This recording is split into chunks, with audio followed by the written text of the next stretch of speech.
Hello, vanakkam. Welcome back to my channel. Today we will talk about interpersonal relationships. நிறைய பேர் you have been messaging me, asking me in comments about relationships. I haven't really spoken about that like directly. So today I want to share some things that I have learned in life. Like நான் லைஃப்பில் கற்றுக்கிட்ட சில lessons. இப்போது நீங்கள் ஒரு சின்ன குழந்தையோ நான் உங்கள் அம்மாவோ இல்லை நீங்கள் என்னோட சின்ன பிரதர் சின்ன சிஸ்டர் அப்படி இருந்தீங்கன்னா உங்களுக்கு வாழ்க்கையில் யூஸ்ஃபுல்லாக இருக்கும்னு எனக்கு நான் கற்றுக்கிட்ட விஷயங்கள் மட்டும் சொல்கிறேன். இதோட அடிப்படை என்னென்னா, these will be things that will give you clarity in the interpersonal relationships, because interpersonal relationships are complicated and we make them even more complicated knowingly or unknowingly. So இது அந்த things that will give us peace. என்னை பொறுத்த வரைக்கும் peace is the most important thing that we need to protect. நமக்கு peace இல்லை வாழ்க்கையிலன்னா நம்ம வாழ்ந்துக்கிறதே கஷ்டம். ஸோ பீஸ்ஃபுல்லாக இருக்கிறதுக்கு இன்டர்பர்சனல் ரிலேஷன்ஷிப்ஸில் நமக்கு யாரும் சொல்லிக் கொடுக்காத ஒரு சில லெசன்ஸ் மட்டும் இன்றைக்கி நான் கற்றுக்கினது மட்டும் நான் உங்களுக்கு ஷேர் பண்ண விரும்புகிறேன். And these are things that came to me after lot of trial and error, learning, mistakes, இதிலிருந்து நான் கற்றுக்கிட்ட விஷயங்கள். என்னை பொறுத்த வரைக்கும் இது பெரும்பாலும் எல்லா கேஸ்லும் இது உண்மையாக இருக்கிறது. And I thought that if you learn these lessons without having to go through all the pain, it will be of some help to you. So these are some things about interpersonal relationships that nobody will tell you, or maybe you have to learn on your own, which I have learned. So without more introduction, நம்ம விஷயத்துக்கு கடந்துக்கலாம். First thing, especially if you are a young adult or a growing person, one thing you need to really learn for your own peace and good is a mixed signal is a no. இதை நான் explain பண்ணிக்கிறேன். Mixed signal அப்படின்னா, ஒரு சில time அவர் உங்கள்கிட்ட நல்லா இருப்பாங்க, ஒரு சில டைம் நல்லா இல்லைன்னு இருப்பாங்க, ஒரு சில டைம் உங்களை மதிக்கிற மாதிரி இருக்கும், ஒரு சில டைம் மதிக்காத மாதிரி இருக்கும், ஒரு சில டைம் உங்களை பிடிச்ச மாதிரி இருக்கும், ஒரு சில டைம் பிடிக்காத மாதிரி இருக்கும். இந்த மாதிரி மிக்ஸ்டு சிக்னல் கொடுத்துட்டே இருக்காங்கன்னா, இப்போ அவர் ஃப்ரீ ஆகிட்டு இருந்தாங்கன்னா உங்கள் கூட வருவாங்க, அவங்கக்கிட்ட வேறு யாரும் இருக்காங்கன்னா உங்களை வேண்டாம். இந்த மாதிரி whatever it is, mixed signal யாரோ கொடுக்குறாங்கன்னா அதுக்கு ஒரே ஒரு அர்த்தம் தான் உலகத்தில் இருக்குது. It is a no. அவருக்கு உண்மையிலும் உங்களை பிடிக்கல, உங்களை வேண்டாம். They are not your friend. அவங்களுக்கு கன்வீனியண்ட்டாக இருக்கிற டைமில் மட்டும்தான் நீங்கள் அவருக்கு ஃப்ரெண்டாக இருக்கீங்க. அவங்க எனி டைம் உங்களை ஃப்ரெண்டாக நினைக்கல. அவங்களுக்கு வேறு யாரும் இல்லை, டைம் பாஸ் பண்ணணுன்ற டைமில் மட்டும்தான் நீங்கள் அவங்களுக்கு ஃப்ரெண்டாக இருக்கீங்க.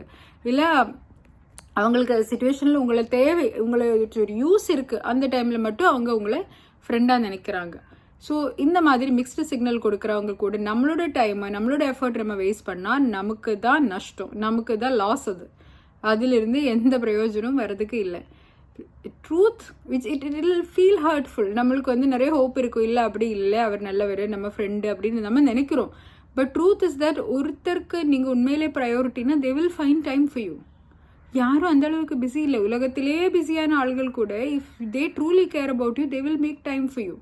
அவங்களோட பிஹேவியர்லேருந்து அது உங்களுக்கு தெளிவாக தெரியும். உங்களுக்கு நீங்கள் ஒருத்தரை ப்ரையாரிட்டைஸ் பண்ணுறீங்கன்னா நீங்கள் எப்படி அவங்களுக்காக டைம் கண்டுபிடிப்போமோ அதே மாதிரி உங்களை ப்ரையாரிட்டைஸ் பண்ணுறவங்க உங்களுக்காக டைம் கண்டிப்பாக கண்டுபிடிப்பாங்க. கண்டுபிடிக்கல ஒருத்தர் அவங்க பாட்டுக்கு போகிறாங்கன்னா they don't care that much about you. That is the truth. இது கேட்கும்போது ஹர்ட்ஃபுல்லாக இருக்கலாம், ஐயோ எனக்கெல்லாம் அப்படி வாழ முடியாது, அப்படி இதெல்லாம் ஒன்றும் இல்லை. யாரும் இல்லைனாலும் நம்ம வாழலாம்.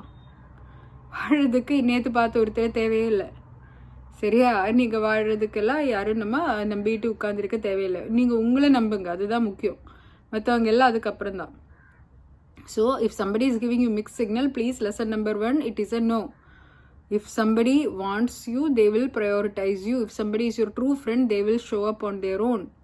இது மிக மிக மிக மிக முக்கியமான விஷயம். இன்னும் ரெண்டாவது ஒரு விஷயம், this is also for some people who may be going through interpersonal ரிலேஷன்ஷிப்ஸில் டஃப்னஸ் வருது. க்ளோஷர். நிறைய பேர் அப்யூஸ் பண்ணுற ஒரு வார்த்தை க்ளோஷர். எனக்கு க்ளோஷர் கிடைக்கணும், அதுக்கு நான் அவர்கிட்ட பேசணும், ஒன்றும் தேவையில்லை. க்ளோஷருங்கிறது உங்களுக்குள்ளே இருந்து தான் வரணும். இது நமக்கு பாஸ்டில் நடந்த ட்ராமா இருக்கலாம். ஈவன் நம்மளை ரொம்ப நம்பின நம்மளோட ஒரு பேரண்ட்டோ நம்மளோட டீச்சரோ நம்ம ரொம்ப நம்பின யாரோ ஒருத்தரோ ஈவன் ஒரு ஃப்ரெண்டோ பார்ட்னரோ நம்மளே தே ஹவ் மிஸ்ட்ரீட்டட் அஸ், நம்மளை டிஸ்ரெஸ்பெக்ட் பண்ணியிருக்காங்க, நம்மளோட சிச்சுவேஷன் அவங்க புரிஞ்சுக்காமல் இருக்காங்க. அப்போ நம்ம என்ன பண்ணுவோம்? நம்ம வந்து நிறைய எக்ஸ்பிளைன் பண்ணி பார்ப்போம், நம்ம வந்து அழுது பார்ப்போம், நம்ம வந்து கத்துறோம், வி வில் கெட் ஆங்க்ரி. இதுக்கெல்லாம் அப்புறம் நம்ம we will expect that they will realize it, apology பண்ணுவாங்களோ இல்லை அவங்க எக்ஸ்பிளைன் பண்ணுவாங்களோ, எதுக்கு அவங்க வந்து நம்மளை புரிஞ்சிக்க மாட்டீங்க, எதுக்கு நம்மளை வந்து வெய் தேர் ரிஜெக்டிங் அஸ்ன்னு அவங்க சொல்லுவாங்க. இப்படி something you will expect from them. அவங்க ஏதோ ஒன்று சொல்கிறது இல்லை அவங்கக்கிட்ட ஏதோ ஒரு பிஹேவியர், ஒரு அப்பாலஜி, வாட் எவர் நம்ம எக்ஸ்பெக்ட் பண்ணிகிட்டே இருக்கோம். இது கிடைக்கும்போது எனக்கு க்ளோஷர் வரும்னு எதிர்பார்ப்போம். வராது. யார் என்ன சொல்லியும் க்ளோஷர் கொண்டு வர முடியாது. க்ளோஷருங்கிறது நமக்குள்ளே இருந்து வரணும். நமக்கு கொடுக்கக்கூடிய மரியாதை, the respect and the honour we are giving ourselves. இந்த சுச்சுவேஷன் எனக்கு செட் ஆகலை, இந்த ஆள் வந்து எனக்கு வந்து நம்பிக்கையாக இல்லை, இந்த ஆள் வந்து என்னக்கிட்ட தப்பாக நடந்திருக்காங்க அப்படி இருந்தீங்கன்னா the closure for that will not come from them. ஒரு நைஃப் வந்து நம்மளை கட் பண்ணி விட்டுட்டாங்கன்னா அந்த நைஃபே வந்து அது மாத்திரையே யூஸ் பண்ண முடியாது, நம்ம மருந்து தனியாக தான் போடணும். அந்த மாதிரி நமக்குள்ளே வந்த வூண்டுக்கு எங்கேருந்து அந்த வூண்டு வந்ததோ அங்கேயே போய் க்ளோஷர் தேடாதீங்க. Closure should come from you. நீங்கள் தான் உங்களுக்கு வந்து ஆறுதல் கொடுக்கணும். உங்கள் மைண்டில் என்ன தேவை, லவ், அஃபெக்ஷன், கைண்ட்னஸ், அண்டர்ஸ்டாண்டிங், எது தேவையோ அது நீங்கள் கொடுக்கணும். அது கொடுக்காது உங்களை ஆல்ரெடி புண்படுத்துகிறவர்கிட்ட இந்த எக்ஸ்ப்ளனேஷன் திருப்பி கேட்குறதுக்கெல்லாம் போகிறது டைம் பெரிய வேஸ்ட்டு, தேவையே இல்லை. இது difficult to understand, but it is the truth. உண்மை இதுதான். நீங்கள் திருப்பியும் உங்களை கஷ்டப்படுத்தினவர்கிட்டே போய் க்ளோஷர் தேடாதீங்க. க்ளோஷருங்கிறது inside job. Closure should come from within. எந்த விஷயத்தில் இருந்தாலும் சரி, you don't expect it from somebody else. இன்னும் ஒரு விஷயம், உங்களோட peace, if something is costing you that, அந்த பீஸ் வந்து விலையாக கொடுக்க வேண்டிய ஒரு சுச்சுவேஷனில் நீங்கள் இருக்கீங்கன்னா தட் இஸ் டூ காஸ்ட்லி. அந்த சுச்சுவேஷனை விட்டு விலகிடுங்க. இதில் ரெண்டு இது இருக்குது. ஒன்று வந்து உங்களுக்கு ஃபியர் வர்ற மாதிரி இருக்கும், லைக் உங்களுக்கு அது சேலஞ்சிங்காக இருக்கிற மாதிரியும் இல்லை உங்களுக்கு அன்சேஃபாக இருக்கிற மாதிரியும் இருக்கும். சேலஞ்சிங்காக இருக்குங்கன்னா அது maybe a growth opportunity, maybe a situation for you to learn something and grow. But இது அன்சேஃபாக இருக்கிற மாதிரி இருந்தீங்க, உங்களுக்கு நிம்மதியே இல்லை, எப்போவுமே ஆங்ஷியஸாக இருக்கீங்கன்னா that is a signal for you to leave. உங்களோட எனர்ஜி, உங்களோட நர்வஸ் சிஸ்டம் நீட்ஸ் பீஸ்.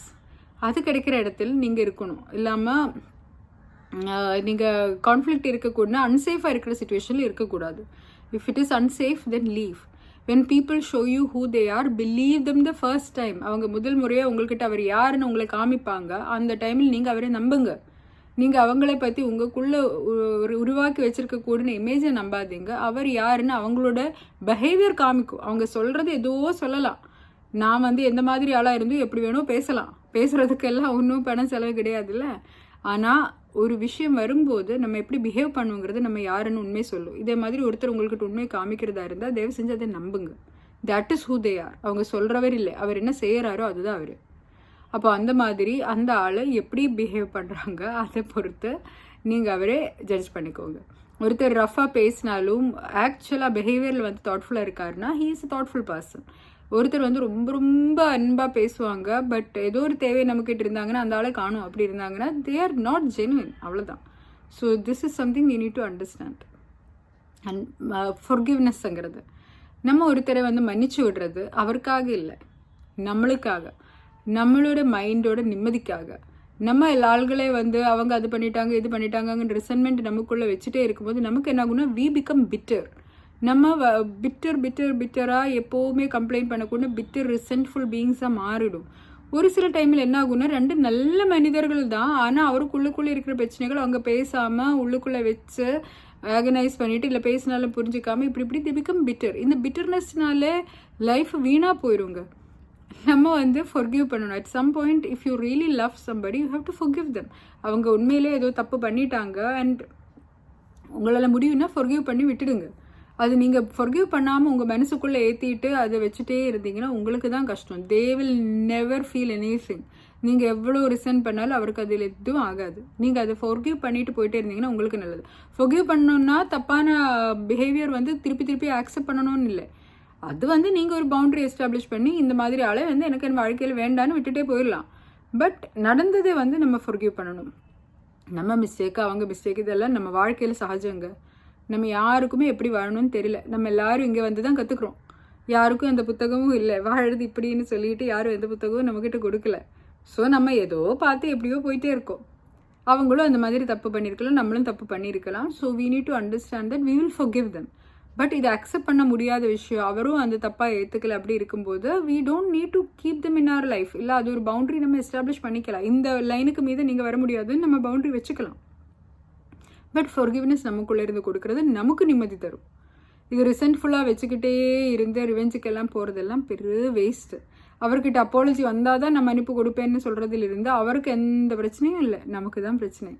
இதை நம்ம தான் நினச்சி கஷ்டப்பட போகிறோம். So it is easier to forgive for our own good. நம்மளோட நிம்மதிக்காக we need to forgive people. அண்ட் இன்னொரு விஷயங்கிறது, நம்ம எல்லாரும் நம்ம அன்பு கொடுக்கறது, லவ் பண்ணுறது எல்லாம் நல்லது. நம்மளோட ஃபேமிலி, நம்மளோட ஃப்ரெண்ட்ஸு, அவர் பீப்புள் எல்லாருக்கும் நம்ம இதெல்லாம் அன்பு is a very good thing. But ultimately நம்ம ஒருத்தர்கிட்ட நம்ம எவ்வளோ அன்பு கொடுத்தாலும், கிராட்டிடியூட் என்ன மாதிரி நம்ம அஃபெக்ஷன் கொடுத்தாலும் அதே திருப்பி கிடைக்கும்னு எதிர்பார்க்கக்கூடாது. அவர் எப்படி இருக்காரோ அவர் அப்படி தான் பிஹேவ் பண்ணுவார். நம்ம கொடுக்குறது மாதிரி நமக்கு திருப்பி கிடைக்கிறதுக்கு இது மிரர் எல்லாம் கிடையாது. What ever they are, they will behave as per their own character. அது வந்து மே R may not be in alignment with how you give. நான் நிறைய கொடுத்துட்டேன்னு எனக்கு திருப்பி கிடைக்கும்னு நினைக்கிறது வந்து தப்பு. நம்ம கொடுக்கறதும் நமக்கு கிடைக்கிறதுக்கும் எந்த சம்மந்தமும் இல்லை. அவங்க எப்படி நம்மளை மதிக்கிறாங்க அதுக்கேற்ற மாதிரி தான் அவங்க கொடுப்பாங்க. அவங்க எந்த மாதிரிப்பட்ட நபர் அதுக்கேற்ற மாதிரி தான் அவங்க கொடுப்பாங்க. இது அப்பாவாக இருந்தாலும், அம்மாவாக இருந்தாலும், டீச்சராக இருந்தாலும், ஃப்ரெண்டாக இருந்தாலும், குழந்தையாக இருந்தாலும், லைஃப் பார்ட்னராக இருந்தாலும் எல்லாம் சரி சமந்தான். நம்ம யாருக்கிட்டும் நம்ம கொடுக்கறதுக்கு ஏற்ற மாதிரி திருப்பி கிடைக்கும்னு எதிர்பார்த்து எதுவும் கொடுக்க தேவையில்லை. நம்மளுக்கு அன்பு கொடுக்கணும்னு தோணுதுன்னா நம்ம அன்பு கொடுத்துக்கலாம். அது திருப்பி கிடைக்கணும்னு எந்த கட்டாயமும் கிடையாது. கிடைக்காம இருந்துக்கலாம். இப்போ கிடைக்காம இருக்கும்போது நான் அன்பு கொடுக்கறது எனக்கு கஷ்டம்னா நீங்கள் அன்பு கொடுக்காதீங்க. ஆனால் நான் அன்பு கொடுத்துட்டு அதுக்காக எனக்கு திருப்பி கிடைச்சே ஆகணும், இதெல்லாம் வந்து நடக்காத விஷயம். It is a useless thing. அவர் மேலே தேவையில்லாத ஃபோர்ஸ் வைக்கிறது it is of no use. உங்களுக்கு வேண்டின மாதிரி குட் ட்ரீட்மெண்ட் கிடைக்கலன்னா அந்த ரிலேஷன்ஷிப் விட்டு விலகிறது பெட்டர். ஆர் அந்த ரிலேஷன்ஷிப்லேருந்து அதை எதிர்பார்க்காதீங்க. Ultimate most important lesson is, உங்களுக்கு உள்ளுக்குள்ளே இருந்து உங்களுக்கு தேவையான லவ், சப்போர்ட், ரெஸ்பெக்ட், ஆனர் எல்லாம் நீங்கள் கொடுக்கணும். நீங்கள் எல்லாம் கொடுத்து உங்கள் கப்பை முதல்ல ஃபில் பண்ணணும். அது நீங்கள் தான் பண்ணணும். இன்னொருத்தர் வந்து அன்பு கொடுத்து நீங்கள் you cannot feel loved. You have to love your self so much that you feel loved. அதுக்கப்புறம் வெளியிருந்து வரதெல்லாம் போனஸ் தான். அதே மாதிரி மரியாதை நீங்கள் உங்களுக்கு கொடுத்துட்டே இருக்கும். நீங்கள் உங்களுக்கு நிறைய மரியாதை கொடுத்தீங்கன்னா யார் உங்கள் மேலே ஏறி நடக்க முடியாது. இப்போ நான்லாம் சின்ன வயசில் இருக்கும்போது I was very shy child. நல்லா என்ன சொல்கிறது, கான்ஃபிடென்ஸ் இல்லை, அந்த அளவுக்கு இல்லாத ஒரு ஷை சைல்டு. அப்போது எல்லாரோட மதிப்பு மரியாதையும் எல்லாருக்கும் நான் நிறைய மதிப்பு மரியாதை கொடுத்து நான் வந்து ரொம்ப ரொம்ப குவைட்டாக இருக்கிற மாதிரி டைப் தான் இருந்துட்டேன். அப்போது எனக்கு நான் என்ன மரியாதை கொடுக்கணுங்கிறது ரொம்ப லேட்டாக நான் வந்து கற்றுக்கிட்டது. So I started respecting my self. அப்போ தான் எனக்கு வந்து நம்ம பவுண்ட்ரிஸ் கொடுத்துக்கலாம். யாரும் ஒருத்தர் நம்மளை பற்றி என்ன நினைக்கிறாங்கங்கிறது is no reflection of who we are. அவர் நல்லது நினச்சா நான் நல்லவர் ஆக மாட்டேங்குது, அவர் கெட்டது நினச்சா நான் கெட்டதாக மாட்டேங்குது, இப்படின்னு எல்லாம் நான் மெதுவாக கற்றுட்டு தான். இதே மாதிரி ரெஸ்பெக்ட், லவ், ஆனர் இதெல்லாம் நமக்கு கொடுக்கணும். நம்ம தான் நமக்கு 100% கொடுத்து நம்ம கப்பை ஃபில் பண்ணணும். இது வெளியிருந்து வந்து தான் நம்ம வந்து சந்தோஷப்படுவோம்னு நினைக்கிறது அர்த்தம் இல்லை. வெளியிருந்து வரதெல்லாம் போனஸ் தான். நம்ம மற்றவங்களுக்கு ஃப்ரீயாக நம்மளோட அன்பு, ரெஸ்பெக்ட் எல்லாமே கொடுத்துக்கலாம், as long as they don't cross our boundaries. நம்ம பவுண்ட்ரிஸ் சொல்கிறது வந்து it is not a sign of lack of love. நம்மளும் மதிக்கிறதுனால, நமக்கு நம்ம மேலே அன்பு இருக்கிறதுனால we have our boundaries. யாரும் அது க்ராஸ் பண்ணுறதுக்கு அனுமதிக்க தேவையே இல்லை. நம்மளை உண்மையிலே people who love and respect us will also honor our boundaries. இது பவுண்ட்ரி இல்லாத ரிலேஷன்ஷிப்பில் ரிசன்மெண்ட் தான் வரும். So it is important to have boundaries in your relationships and that is just a way to honor yourself. And 100% இதெல்லாம் whatever you expect from anybody else, you should give it to yourself first. நம்மளே நம்ம அன்பு கொடுக்காம if you don't give yourself love, நம்ம starving மாதிரி மற்றவங்களோட love தேடி போயிட்டே இருக்கும். இது தேவையே இல்லை. நம்மளுக்கு நம்ம லவ் கொடுத்துக்கலாமே. நம்ம கொடுக்கலன்னா வேறு யாரும் கொடுப்பாங்க. நமக்கு நம்ம ரெஸ்பெக்ட் கொடுத்துக்கலாமே. நம்மளே கொடுக்கலன்னா வேறு யாரும் கொடுப்பாங்க. ஸோ தீஸ் ஆர் எல்லா இன்டர்னல் ஒர்க்கு நம்மளோட கிட்டே இருந்து வந்து நம்ம மைண்டு ஃபுல்லான பிறகு தான் we will be able to truly love, respect other people without expectations. அவர்கிட்ட அது வந்தாலும் வரலைனாலும் I will still love themங்கிற அந்த ஒரு growth வரணும்னா we have to love ourselves first. இது வந்து யாரிலும் டிபெண்ட்டாக இருக்காதீங்க. For love, for respect, for kindness, இதெல்லாம் சப்போர்ட், இதெல்லாம் நீங்களே உங்களுக்கு கொடுக்க வேண்டிய விஷயங்கள். நீங்கள் கொடுத்த பிறகு எக்ஸ்ட்ராவாக போனஸாக தான் மற்றவங்கக்கிட்ட இதெல்லாம் வரணும். And if you want to give freely, but without allowing yourself to be disrespected or used. அது உங்களுக்கே அந்த எனர்ஜி ஃபீல் ஆகும். அது இல்லாத வரைக்கும் நீங்கள் ஃப்ரீயாக நம்ம கொடுத்துட்டே இருக்கலாம். மற்றவங்க நம்மளை யூஸ் பண்ணுற அளவுக்கு விடாது. ஆனால் அவங்க நமக்கு அன்பு கொடுத்தாதான் நம்ம அன்பு கொடுக்கும், இப்படியெல்லாம் ஒன்றும் கிடையாது. If you feel like you love someone, you can love someone. You don't need anything in return. அப்படி நம்ம நினைக்கணும்னா we should already be loving our self fully. யாரோட லவ் இல்லைனாலும் நம்ம ஹாப்பிங்கிற நிலையில் நம்ம இருந்தால் தான் we will be able to give that selfless love. And செல்ஃப்லெஸ்னு அர்த்தம் வந்து பவுண்ட்ரியே இல்லாதது அப்படின்னு இல்லை. அவங்க தேவைப்பட்ட மாதிரி யூஸ் பண்ணிக்கலாங்கிற அர்த்தம் கிடையாது. Because then you are not loving yourself, then you are not respecting yourself. நம்மளுக்கு 100% ரெஸ்பெக்ட் லவ் எல்லாம் கொடுத்துக்கிட்டு we can love other people. It is a shuttle balancing act. அது போக போக லைஃப்பில் we will learn these things. But as long as we understand that we are responsible for ourselves, நம்மளோட நிறைய ரெசன்மெண்ட் போயிடும். we are responsible for keeping ourselves happy, we are responsible for keeping ourselves peaceful. இந்த பொறுப்பெல்லாம் மற்றவங்கக்கிட்ட கொடுக்காதீங்க. யாரால அதெல்லாம் தாங்க முடியாது. நம்மளை சந்தோஷமாக வைக்க பொறுப்பு நமக்கு தான். அது நம்மளாம் பண்ணிட்டாங்கன்னா தான் நமக்கு இன்னொருத்தரை சந்தோஷமாக வைக்க முடியும். அதுவும் மற்றவரோட முழுமையாக அவங்கள சந்தோஷப்படுத்தி வைக்கிறதோ அவங்கள ஃபிக்ஸ் பண்ணுறதோ நம்ம பொறுப்பு கிடையாது. To a child we have as a parent நமக்கு கொஞ்சம் பொறுப்பு அந்த மாதிரி இருக்கும். தவிர 100% இன்னொருத்தரோட வாழ்க்கையை சரி பண்ணுறது நம்ம வேலையே கிடையாது. யாரோட வாழ்க்கையாக இருந்தாலும் அந்த அளவுக்கு நம்ம வந்து கடவுள் கிடையாது. நம்ம வாழ்க்கையை சரி பண்ணுறதே பெரிய புண்ணியம்தான். அதுக்கப்புறம் நம்மளால் முடிஞ்சது பண்ணலாம், அவ்வளோதான். இதுதான் என்னோட heartfelt understanding and what I think about interpersonal relationships. இது ஒரு சிஸ்டர் இல்லை ஒரு அம்மா மாதிரி I am sharing it with you that are as a good friend அந்த மாதிரி. அண்ட் ஐ ஹோப் தட் இதிலிருந்து உங்களுக்கு ஏதோ கிளாரிட்டி கிடச்சிருந்தா I will be very happy. Thank you so much for வாட்சிங். பை பாய்.